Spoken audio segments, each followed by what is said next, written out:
मुख्यमंत्र्यांनी भेटण्यासाठी वेळ दिली नाही किंवा एकदा आले नाही किंवा आम्हाला तिथे बोलवलं नाही, सर्व आंदोलक 3-4 तासामध्ये तिकडे मंत्रालयाकडे पोचवलं. आता मागच्या काही दिवसापूर्वी पण आपलं आंदोलन होतं, त्या आंदोलन थोडी पब्लिक कमी होते, पण आता मोठ्या संख्येने ते ड्रायव्हर बांधव जमा झालेला आहे. नक्की काय भावना आहेत त्यांच्या, त्यांनी आपल्या भावना व्यक्त केल्या, नक्की काय प्रॉब्लेम आहे त्यांचा? मागच्या जेव्हा बैठकीमध्ये जनसभा होती, मीटिंग होती, परंतु आता आम्ही आज इकडे आंदोलन करायला जमलेलो आहोत मोठ्या संख्येने.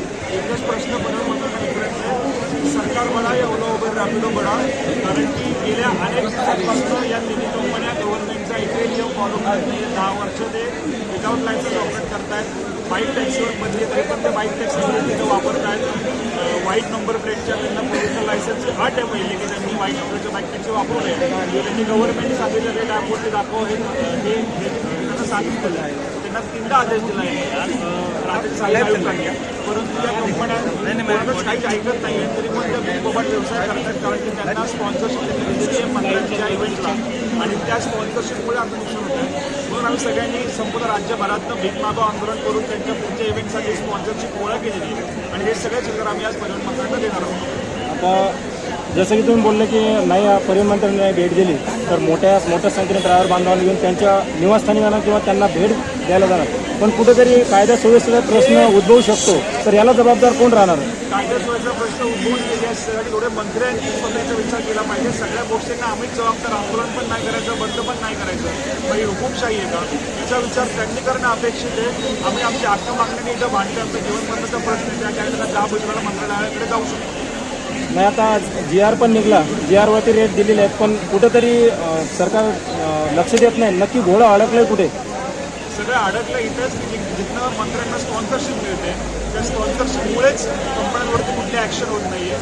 मंत्री बदला म्हणजे अमुक स्पॉन्सरशिप बंद होईल, जेणेकरून चालकाला त्यांचे हक्काचे पैसे मिळतील. आता शेवटचा प्रश्न नाही, आता मंत्री इथं भेटायला आले, नाही मागण्या पूर्ण झाल्या, तर पुढची भूमिका काय राहणार आहे? आपण अध्यक्ष या नात्यानं आणि या सर्व चालक मालक बांधवाच्या नात्यानं काय पुढची भूमिका राहणार आहे?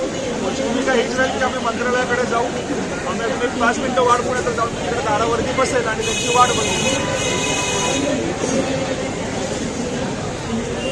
सर अभी सुबह से आप आज़ाद मैदान में भारी तादाद में ड्राइवर लोग जमा हुए हैं, अभी आप जो पुलिस बांधव उनसे बात किया तो क्या बातचीत हुआ और क्या आश्वासन दिया उन्होंने? 2.5 महीने से हम लोग यहाँ पे आंदोलन कर रहे हैं, 2.5 महीने से हम हमारी मांगें मांग रहे हैं, लेकिन ये जो राज्य के परिवहन मंत्री हैं उनको ड्राइवर लोगों के मांगों से कुछ लेना देना नहीं ऐसे दिख रहा है. सुबह से भी हम लोग यहाँ पे आए, अब तक हमको निरोप नहीं मिला है कि कब तक परिवहन मंत्री मिलेंगे. अगर परिवहन मंत्री इमीडिएटली हमको नहीं मिलते हैं तो हम सब लोग खुद मंत्रालय की तरफ चलते हुए जाएंगे और उसके लिए कुछ भी होगा उसके लिए सिर्फ और सिर्फ परिवहन मंत्री जिम्मेदार है. नहीं अभी मैसेज पहुंचाने के लिए कई दिनों कई महीने लगते हैं परिवहन मंत्री कोई भी मंत्री को मिलने के लिए, तो आपका मैसेज गया क्या उन तक कि भाई हमको मिलने के लिए आओ?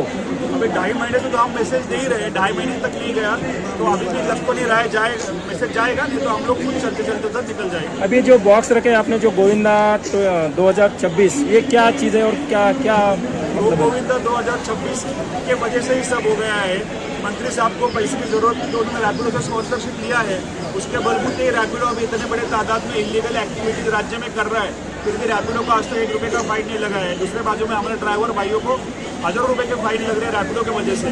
बाइक टैक्सी से वो यूज़ कर रहा है, तो इसलिए अभी हमने बोला कि रैपिडो पैसे लेके आपने काम कर सकते तो हम लोग भी पैसे लेंगे और हमारे काम करके लेंगे मंत्री साहब से. इसलिए हमने पूरे राज्य से भीख मांग के उनके लिए चिल्लर जमा किए हैं और ये पैसे हम लोग मंत्री साहब को देंगे और बोलेंगे कि रैपिडो का काम मत करो, हम लोगों का काम करो, हम भी आपको पैसे दे रहे हैं. परिवहन मंत्री ने मंत्रालय के बाहर खुद आके बाइक टैक्सी बुक किया था, उन्होंने खुद कहा था कि ये अनलीगल है, तभी भी चल रहा है, तो क्या लग रहा है आपको? ये महाराष्ट्र गवर्नमेंट के वो स्टंटमैन हैं, उनको सिर्फ स्टंट करने को आता है, बड़ी बड़ी बातें करते हैं, लेकिन जब भी स्पॉन्सरशिप मिलता है तो सब बंद हो जाता है. ऐसे मंत्री का तो धिक्कार ही करना चाहिए. तो अभी ये जो ड्राइवर बांधव है उन्होंने अपना जो व्यथा है आपके सामने रखी है, तो क्या क्या परिस्थिति उन लोग को, क्या आगे वाला भविष्य कैसा होने वाला है इन लोग को? ड्राइवर भाइयों का भविष्य और वर्तमान दोनों अंधकार में है. एक एक दिन कैसे गुजर रहे हैं उनको ही पता है.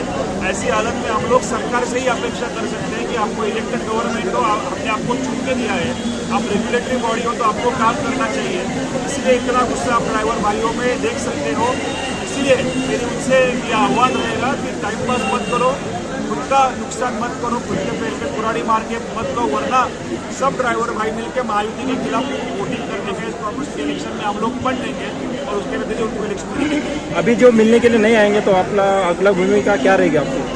वो नहीं आते तो हम उनके पास जाएंगे। हम लोग अभी थोड़ी देर हमने पुलिस को टाइम दिया है, आगे मैसेज भी दिया है, पुलिस की गाड़ियाँ भी दिख रही है, तो मेरे हिसाब से सही मैसेज सही जगह पे पहुंचा है।